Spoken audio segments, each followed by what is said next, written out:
Hello and welcome back to the instruction video for the X-Wing vertical takeoff and landing single stage to orbit space plane part 2. So in this part, trying to get to the moon, which is this fellow here over there, and in order to do that we need to use orbital mechanics, and orbital mechanics is pretty simple. So first, if you accelerate in the direction of travel, which is prograde, point your space plane in that direction, also switching to liquid fuel. If you accelerate now, you will raise your orbit. Let's accelerate a little more. As you can see, the orbit is getting larger. Okay, so, and if you accelerate into the other direction, then your orbit becomes lower. You lower your orbit here, lower it. If you lower it all the way back down, you fall back into the atmosphere. And so in order to get to the moon, we have to raise our orbit, which is, as I said, prograde. So now let's go there for real. No, because if you just accelerate, we will reach this orbit, but we won't reach the moon. So if we're going straight for the moon is already there by the time we are getting there. So first we need to find a right spot. Let's assume it's going to be here. So the opposite point is here. So let's add a maneuver node here. That's this thing. And we create a fantasy orbit. Fantasy orbit means this is not currently our real orbit.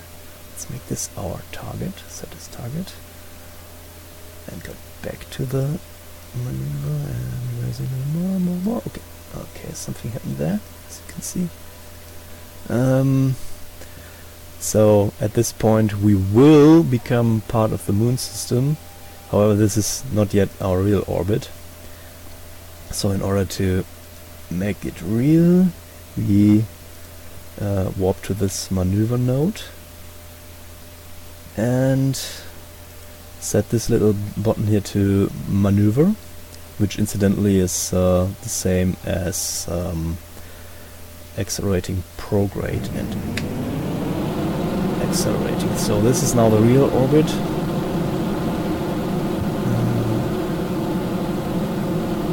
And this is the amount of delta V that we have to expend. More than enough fuel to do that. Great, because this is our little training plane, right? So, okay. Okay. So, this is now the real orbit. So let's warp to the periapsis. Usually this would take a day or so to get there. Okay, now we have an orbit around the moon, but we'll actually leave its area of influence if we don't do something about it. So this time it's retrograde to lower the orbit. Let's see. As this is the moon, it's way smaller than Kerbin, so I don't need nearly as much delta V. So this is circular orbit. Okay, great. And now at this point it's always a good idea to do some quick saving, pressing F5, because next what we're going to do is land, which means reducing the orbit further. Maybe first warp here towards the day side, because I want to land in daylight. It's always easier and more fun because you can see more. Okay, so lowering it so far indeed that now we would crash into the moon. Okay, great. And warp here. Oh yeah, here we go. So still at an altitude of 150 kilometers. So still way to go, and don't have to wait for it. Time accelerating, going to 50,000. Okay, so let's do the first retro burn here. So again, as we're flying closer to the moon, we're accelerating, so let's reduce that speed a little bit. And while we're at it, let me explain why I choose the X-Wing design. There's actually 4 reasons for that. Reason number 1, so it looks cool. That should always be part of the design process. Secondly, it has more surface area than just 2 wings, and this always comes in handy. It's basically like a biplane. And thirdly, these wings also serve as fuel storage, so therefore it's better to have 4 than just 2. And lastly, and most importantly in this case, is we use it as a landing gear. So these tips here, 4 tips, are the landing gear of this spaceplane. If you'd use a normal moon lander, you would have some landing gear attached down here, and you would extend it now, which is also cool, but a little more dangerous because the landing gear is usually smaller. So if you have a big ship, maybe even bigger than this one, you either need a very large landing gear, which is obviously adds otherwise unnecessary weight, or you have to be very precise and you have to find a perfect landing spot.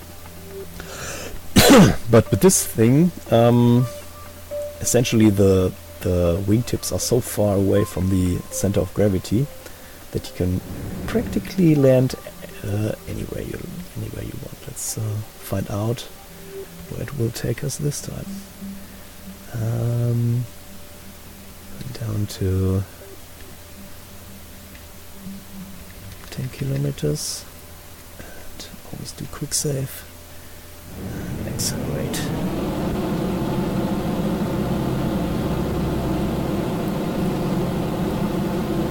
Okay, this spot here is our shadow, which comes in very handy, because that's basically the point we want to meet. So you can, just using the shadow, you can land without any other numbers or mods or anything that to help you, because essentially this is not the real altitude. It's more like 500 maybe 500 meters. So when you can see that shadow like this, reduce the surface speed to 0 roundabout.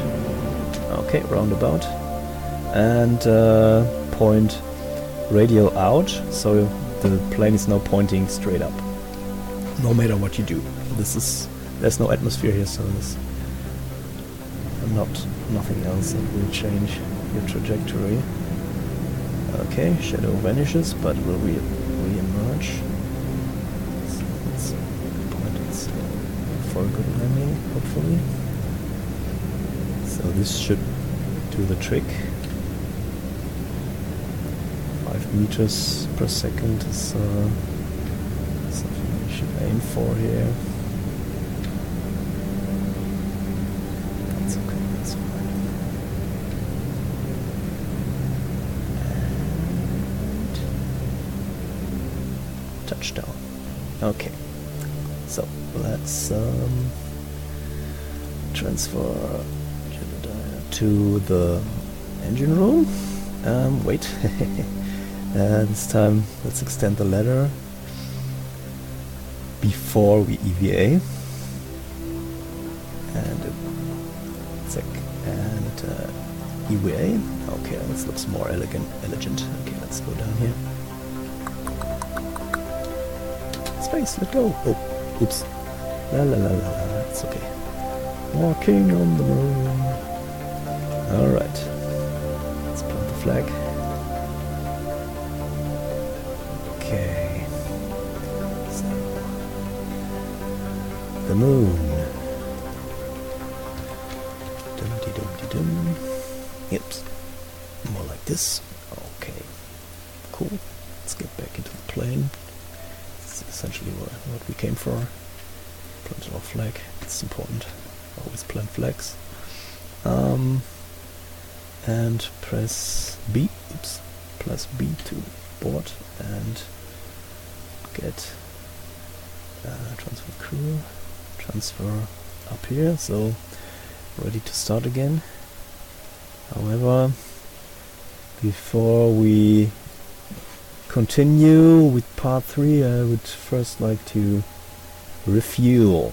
So we all already know how that works. So hopefully see you for part 3 then. Bye bye.